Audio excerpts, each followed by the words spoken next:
welcome to the Huntsman World Senior Games Active Life. My name is Kyle Case, and I'll be your host on this amazing journey as we attempt to help you get the most out of your life. Joining me in the studio today is my co-pilot, Jeff Harding. Jeff, how are you today? I'm great, Kyle. How are you? I'm good. Thanks. I'm waving to the audience. Did you notice that? I noticed that. That was good. Very friendly of you. Yes. Yeah. Good that you could be here with us. It's good to be here. It's always a pleasure. I feel a little like Ed McMahon at times. So, Jeff, we call this show The Active Life. Yeah, I was part of the committee that came up with the name. You were, yeah. You were there. Yeah, you were there. Yeah. And, of course, we hope that throughout the series we're able to help give people ideas and tips and things that they can actually use to get the most out of their life, as I just said. That's right. So today I wanted to share 5 things that pretty much anyone can do to get active at pretty much any age and stay active. That's perfect. That fits right in with fits, what we're right? trying to accomplish. Yeah, it's a good fit. That's a win-win. Okay, let's go with number 1. Okay, I'm waiting. The first thing that's on my list is to swim. I love to swim. That's a great exercise. It is. The great thing about swimming is that it's good for health and wellness. It's great for your cardiovascular fitness. It's easy on the joints. Low impact. They're very important. So very low impact, so that's important. And it really can be an ideal choice for older people to stay active. And if you do it in the Great Salt Lake, you will not sink. That is true. Or the Dead Sea. Either one of those places. That's right. You can stay above the water, so that's good. It actually does help with your flexibility, so that's a good thing. That's right. Better bone density, and as I said, overall heart health. And they even found one study to show that older adults who swam were 33% less likely to fall, which is a major cause of injury. Especially in the pool. Especially in the pool, but even outside of the pool, they're less likely to fall, which is important. It makes sense because, as you're swimming, you're working those balance muscles. That's right, yeah, that's right. So it would make sense. Yeah, so really a very good activity. Yes, it is. So that's number 1. Number 2, lift weights. I keep hearing that's important. Besides my own body out of bed, I struggle with that, but that's probably something I really need to do. Well, a lot of times when we hear the phrase lift weights, a lot of times we think of these young bodybuilders with bulging muscles and 520-pound bench presses. And that's obviously a form of lifting weights. But maybe we need to rethink that for the rest of us. We're not all going to end up like that. Yet, it's still an important thing that we need to do to stay active and to stay healthy. If we do it correctly, it can be a very safe and effective way, especially for older adults, to add muscle, to add confidence in their lives. They found that it helps helps you sleep better. Right. So that's good. And science also suggests that strength training can even help relieve arthritis pain. So that's important. That's a big one. Now, I've heard it referred to also as resistance training, which is a little less intimidating. Yeah, and it's the same thing. Right. If you're using bands, rubber bands, if you're using weights, if you're using kettlebells, anything that's causing the muscle to have to contract to. That's right. Milk jugs with water in it, sand, milk, even milk jugs with milk in it. Well, yes, but as long as it's not just going to your mouth. At least not while your significant other is watching. You have to kind of hide behind the refrigerator door. That's right, because you get in a lot of trouble if she's watching, or he. Anyway, resistance training or weightlifting can be very helpful and very important. Right. Here's another one that is very related to the Huntsman World Senior Games, and that is to volunteer. Well, that's probably the number 1. Yeah. Now, you help manage our volunteer efforts at the Huntsman World Senior Games, and so you know how important a volunteer can be to the games. Yeah. There's lots of opportunities to get involved in many ways in your community, everything from walking a dog at your local animal shelter to helping clean or plant a tree at a local park. Volunteering to holding babies. Absolutely. Volunteer grandparents at the hospitals. That's right. There's all kinds of things. And of course, we would like to put a quick plug in for volunteering at volunteering at Huntsman World Senior Games. www.seniorgames.net. Click on volunteer. It's very simple. Very simple. And very healthy. And see, we're helping you be healthy. We're doing it for you. Yeah, it's really for you. It's not for us. It's for you. Anyway, a great way to get active, to get engaged, and to be healthy. That's right. Number 4, this one's a hard one for me. Yoga. Isn't that like illegal in some countries or something? I think it should be some form of torture. As you know, Jeff, I'm not much for stretching. I'm not very good at it. It hurts me. Well, and me also. I mean, we're kind of in that same boat. But yoga can and really should be a part of your overall health and wellness regime. It's very good for uniting the mind, the body, the breath. It comes with many benefits for people of all ages. Increased flexibility, of course, is one of them. Stress relief. Taking some time to move through the different poses of yoga can really be worthwhile. And, there's also a social element. A lot of times people take yoga classes and you get a chance to interact with other people who have same goals and similar interests, and that can be very healthy. Now, I'm just going to brag on myself a little bit. I touch my knees at least 5 times every morning. So and sometimes I even, What's that pose called? The knee touch. The knee touch, okay. So anyway, very, very, very good way to stay active and to stay healthy. Yoga will also improve your circulation, which can be very important, especially as you age. Right. The last one, this is a good one too, cycling or riding a bike. Yeah. A lot of times we think, again, we have this impression of kids riding bikes, and of course it's great for kids as well. But people of all ages can take a spin around the park, join a bicycle club, enter a race, or even a ride that's not competitive. Or just ride with your family, children, grandchildren, parents, whatever. Absolutely. Go for a ride. It's a little bit easier on your joints and your knees than running is. Something you can do really your whole life, and there are a lot of benefits. Stress relief. You get to meet new people, especially if you join a club or a group. You get to spend time outdoors, which is always important, as long as you remember your sunscreen. And then, of course, there's all the physical benefits, the cardiovascular and the circulation, just like the other things that we've talked about. And I have found that, as you know, I walk a lot. Yeah. And I even try to run sometimes. But I use different muscle groups riding a bike than I do. So it's also important because you're getting different muscle groups than you normally get just walking. Which is, if you incorporated all 5 of these things, you'd get a well-balanced approach to health and wellness. I think those are excellent. Yeah, good ideas. Excellent. Well, today our guest on our show is another one of our great athletes at the Huntsman World Senior Games. Susan Crook just happens to participate in one of these activities that almost anyone can do at any age and feel a little bit better. She is a power walker. Did I say Cook? You did. Excuse me, Susan Crook. I am a crook, and I even admit it. Now, just so you know, Kyle can relate because his name is Kyle Case, and he wrestled in high school, but he went through high school and then papers being known as Kyle Chase. Yeah. So he can relate. I should do better. Of all people, I should know better, but I apologize, Susan. We're so glad that you're with us today. Well, I am happy to be here. Thanks for taking time out of your schedule and joining us. So you have been a power walker at the Huntsman World Senior Games, but is that the only activity that you've done? I have a feeling that you've been active throughout your life.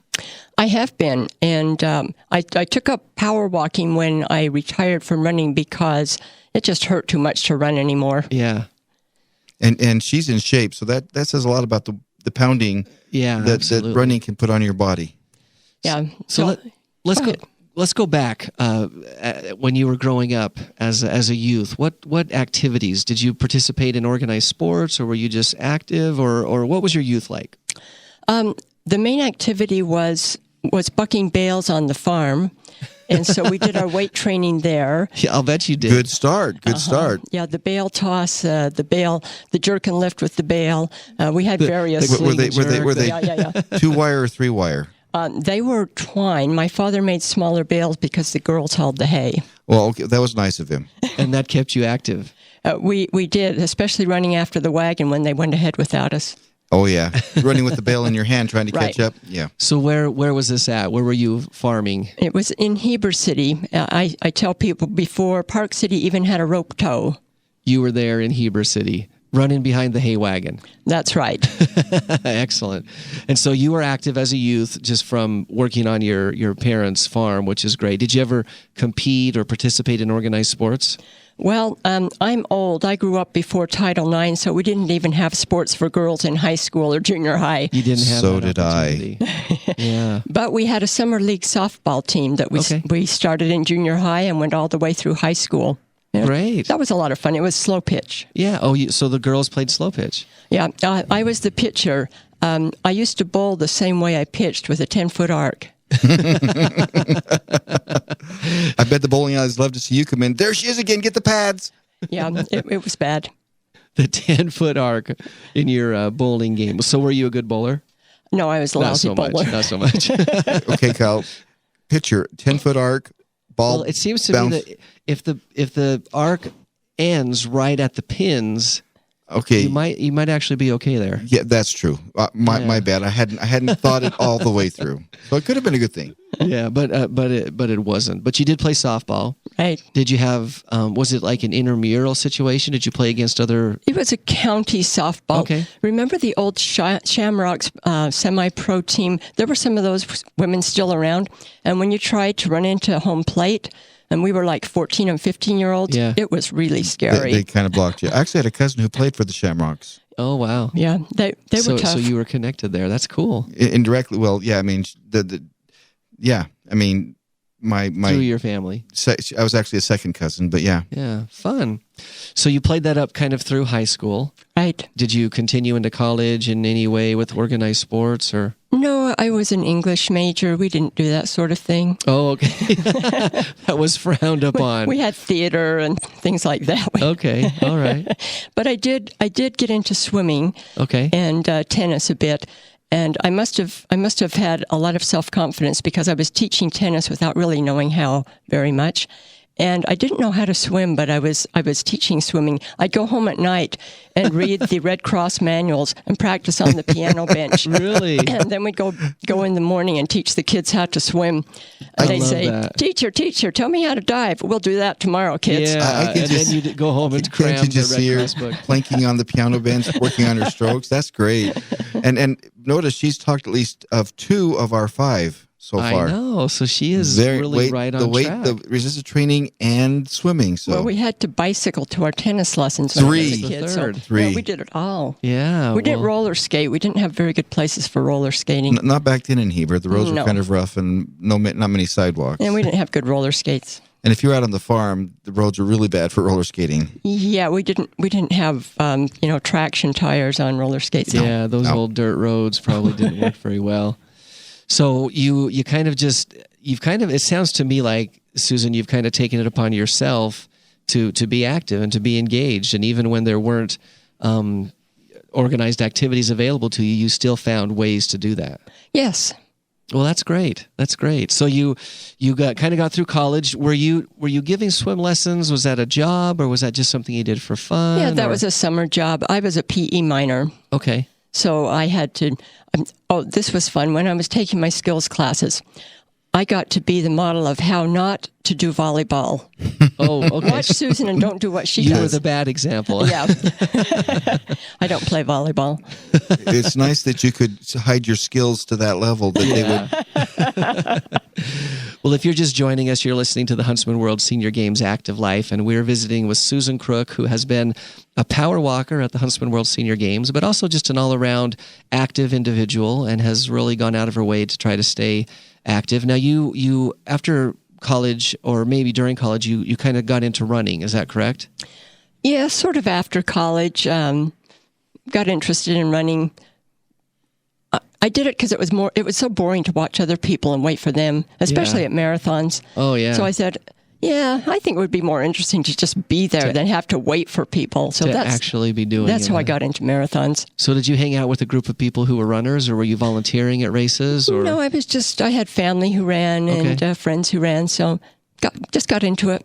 And so you started training. Right. Tell us about the first time that you ever competed in a race. That was your first race where you felt like, okay, I'm going to be a competitor here. Yeah, well, that took a while. I think the only one I really felt like I was competitive in was the year I qualified for Boston at the St. George Marathon. That's pretty competitive. So did you just start out with marathons, or did you start out at 5Ks, 10Ks? No, I did some shorter races and then worked up to marathons. But yeah, I had a goal to get into the 10-year club here at St. George. In the St. George Marathon. Right. So for those who aren't familiar with the St. George Marathon, we of course host a wonderful and amazing race here every October. It's always the first Saturday of October. We let them warm the town up for us. That's right. And then the Huntsman World Senior Games immediately follows But it's a great race, and they have this awesome program that they call the 10-Year Club, and they have a banquet and kind of a recognition for those who have ran 10 St. George marathons, and you are a member of the club. Yes. And it doesn't have to be consecutive. It's just a total of 10. A total of 10. Right. Were yours consecutive? No, I had some injury years and some busy years. Did you? But over the time, you were able to accumulate 10 races. Right. Well, so that's amazing to me. I don't consider myself much of a runner, although I've ran just a very little bit. I feel like I need to run more. I feel like I need to do a little bit more. But tell us what it's like to run a marathon. That's 26.2 miles. That's a long ways. How do you stay mentally focused for the duration to say I can do this? That's a long ways to run. Well, you have goals and you take it a segment at a time. And you just don't think about what it's going to be like later in the race. and you get amnesia after the race, and you forget within a week of how you hated, and you were watching for the van to come and pick you up, and you say, I know I can do better next year. I'm going to do it again. And you vowed you were never going to do it again, but a week later you feel like, yeah, I can do this. Exactly. So it's a little like childbirth. You have to redeem yourself, Oh, is that what it is? It's more about redemption, huh? Well, that's fantastic. Tell us about the injuries that you had and how you fought through them and what you did to get yourself back into. I mean, that's something that we talk about here because, especially in our demographic, injury is a real concern. So let's talk a little bit about when you do get injured, the things that you need to do to get yourself back into competitive shape. Can I just say that when we get older, we need to rest? Yeah. Yeah, our bodies are aging. I'm sorry. We just can't do it. Our minds might say we're 25, but our bodies say I'm 55, 65, 75. And we need to listen to that. That's an important thing. And get some help. Get some experts that can give you some tips. It's interesting you say that. We've had a number of guests on the show, Jeff, that have commented on that exact phenomenon. And there's that balance between pushing yourself and not becoming complacent and not becoming, just sedate in what you're doing, not sticking on that plateau and trying to become better and better. But there's also that balancing act between trying too hard and pushing too hard and becoming injured and losing all the benefits that you're trying to gain. Especially when we start out as a young person, that's exactly what we do. We push ourselves harder and harder, and that's how we get stronger. But there comes a point, that equilibrium point, where pushing harder is not going to make you... pushing too hard isn't going to. It's going to have a counterproductive quality to it rather than a productive quality to it. So great advice. So let's talk a little bit about power walking. Tell us a little bit about what it is and maybe how you got into it. Well, I was challenged by a friend who for years has been saying, you ought to sign up for tennis or table tennis or one of the racket sports that I enjoy. I said, well, badminton would be fun, but where would you practice? It's so windy around here. Yeah. So finally, my friend last year said, why don't you try power walking? I can never keep up with you when we're walking. You're a fast walker. And my grandmother Jones never had a car. And when she'd come to visit, we would go shopping in Salt Lake. And we could not keep up with her. We learned to walk fast to keep up with Grandma Jones. Well, that's a long walk from Heber to Salt Lake. You'd have to walk fast to get there to shop and get back. Yeah, it really was. Well, no. Just kidding. By the way, just as an aside, there is a club that meets weekly at the St. George Rec Center. That plays badminton. And they set up badminton courts and plays. Good to know. I love badminton. I don't know the dates, but it is a weekly event, and it might be worth your time to head over to the rec center and just see what the schedule is, because I think you'd have fun over there. I'm going to check out we don't call it ping pong. Table tennis. It was ping pong when I was a kid. Well, probably what you played as a kid is ping pong. It was. But what they play is table tennis. Yes. Yeah. Yes. I'm going to check out the racket sports. Well, that would be fun. So you were challenged because your friend could not keep up with you to register for power walking. So had you participated in the games in any other sport before? No. Okay. No, well, because I had been doing marathoning and it came so soon after, it was hard to be ready. And then I was being lazy for a few years. You were resting. You were resting. That's right. You were resting your body. I was resting. That's correct. Lazy. Yep. You were just taking care. You were just going through that resting process. That time out we need to do. Yeah. So you decided to go for power walking? Yes, and I thought, well, yeah, I'll give it a try because I'd been pushed to do it for a couple of years, and it was fun. I went and did it, and it was fun. You just enjoyed yourself. Yeah. Well, that's fantastic. So you registered. Which events did you register for? I did the long one. Okay. The 5K? Yep. Which is 5,000 meters, right? And was that the only one that you did? That was the only one. Okay. Right. Because you're kind of used to doing some of the distance running. Yeah. Yeah. That was a piece of cake compared to a marathon. Yeah. Oh, I'm sure it was. I'm sure it was. So how did you do on your first go? I came in second in my age group. You did? Well, congratulations. Silver medalist. I think I'll try. I'll be like the kids in high school who used to pass me in the marathon. I'm going to train next time. You're going to train next time, huh? Well, it was nice of you to let this other person win the gold just to make them feel better for your first year, but there's no reason to have too much empathy for them. So was this last year? Was this the 2014 games? First time. Okay. Well, congratulations, a silver medal. That's great. Thank you. So what would you maybe tell somebody who's sitting on the fence and trying to decide if they should jump into an activity and be involved, or if they should kind of stay back and be a little more sedate? What advice would you give somebody? Give it a try. Have fun. Don't worry. Don't worry, huh? Don't worry, be happy. That's right. Good advice, huh? Well, with 27 sports, you'd think that there'd be something that just about anybody, I mean, they may not be the best. We don't expect everybody that comes to be the best, but something that they could get in and try and have some fun with. Well, and that's one of the things that we really try to make available at the Huntsman World Senior Games. Our goal is that anyone and everyone could come and compete. The only qualification is that you have to be 50 and over. Our goal is not only to bring the very best in the world, although we do want the very best in the world to come and compete. And when they come, we want them to compete against others who are the very best in the world. But whenever it's possible, we try to create within the age groups skill levels as well that hopefully make it easier for people who are just beginning or maybe re-beginning a sport that they might have done earlier in their lives. And we feel like it's for everybody. Like Jeff said, 27 different sports, all kinds of different events, age groups, skill levels. There shouldn't be an intimidation factor. When you come to the games, our goal is that you compete against somebody at the same age group and the same skill level. Was that the experience that you had when you came to the games? Very friendly, a lot of fun, camaraderie. Can't say enough about how the atmosphere and culture of the games makes it really easy and fun to participate. Did you have the experience? Sometimes people have the experience that somebody who's had a little bit more experience will actually give them tips on how to perform better in their sport. Did you have that? There was help through the race. People saying, "Get those arms up," all kinds of tips right during the race. Even while you're racing. That's great. That's fantastic. Were you able to make any friends in your first time out at the games? Well, I haven't made that's something I've been doing during this year, but I'm sure when I see them again, I will remember them, and we will have a good time together. And likely they'll remember you as well.